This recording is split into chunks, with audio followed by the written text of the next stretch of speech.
नमस्कार. कैलासवासी मनोहरराव मारोतराव भागानगरे यांच्या पुण्यस्मरणार्थ आयोजित राज्यस्तरीय काव्य वाचन स्पर्धेत मी सौ सुलोचना विनायक जाधव राहणार कोल्हापूर माझी कविता बाप ही सादर करीत आहे. बाप. बापाच्या बापाचा लाडका होता माझा बाप. बापाचे कौतुक करण्यात मग्न त्यांचे बाप. बाप्पाच्या राबणुकीने काळजीमुक्त माझा बाप.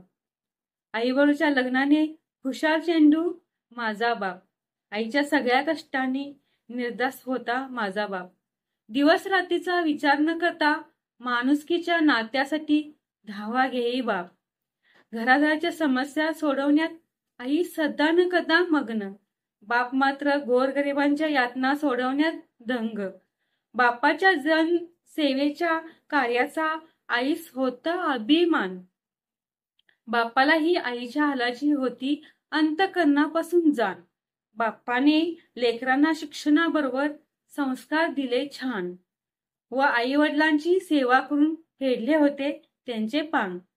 आईच्या आजारपणात बापाला आठवले आईचे अपार कष्ट. बापाच्या दिवस रात्रीच्या सेवेने वार्धक्याची साथ आईस घट्ट. बापालाही आईप्रमाणे काहीच असते हे त्यांच्या निभवलेल्या कर्तव्यावरून आपल्याला देत असते वरचेवर साक्ष. आयुष्याच्या मावळत्या वाटेवर सुख दुःखाच्या गुजगोष्टी करत भुरकन उडून गेले माझे मायबाप.